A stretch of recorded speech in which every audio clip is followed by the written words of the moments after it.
মমতা বন্দ্যোপাধ্যায়ের সরকার এবং শাসক দল তৃণমূলকে বিড়ম্বনায় ফেলতে জুনিয়র ডাক্তারদের ওপর হামলার ভয়ঙ্কর চক্রান্ত করা হচ্ছে। কুণালের ওই অডিওকে ঘিরে রাজনৈতিক মহলে তো বটেই, আন্দোলনকারীরা এমনকি জনমানুষেও চাঞ্চল্য ছড়িয়ে পড়েছে। এবার আন্দোলনকারী জুনিয়র ডাক্তারদের ওপর হামলার ষড়যন্ত্রে জড়িত থাকার অভিযোগে গ্রেফতার সিপিএম এর যুব সংগঠনের ডিওয়াইএফআই এর নেতা কলতান দাশগুপ্ত। শুক্রবার সন্ধ্যায় গড়ফা থানা এলাকা থেকে সঞ্জীব দাস ওরফে বুবলাই নামক এক অভিযুক্তকে গ্রেফতার করে পুলিশ। সূত্রের খবর, ধৃতকে জেরার সূত্র ধরেই শনিবার ডিওয়াইএফআই এর নেতা কলতান দাশগুপ্তকে গ্রেফতার করা হয়। সঞ্জীব এবং কলতান দুজনকেই শনিবার আদালতে হাজির করিয়ে হেফাজতে নেওয়ার আবেদন জানাবে পুলিশ। পুলিশ সূত্রে খবর, ওই ষড়যন্ত্রের ঘটনায় আরও কয়েকজন যুক্ত থাকার খবর পাওয়া গেছে।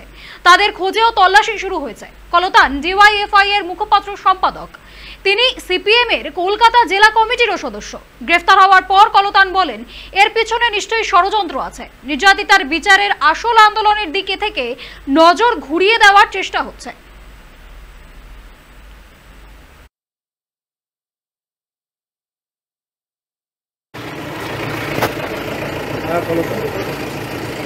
কলতান আপনাকে কেন নিয়ে আসা হলো? আপনাকে কেন নিয়ে আসা হলো? কলতান কি বিষয় এখনো পুলিশের পক্ষ থেকে কলতান কি বিষয় এখনো পুলিশের পক্ষ থেকে জানানো হয়নি, তবে নিশ্চিতভাবে কোনো ষড়যন্ত্র আছে।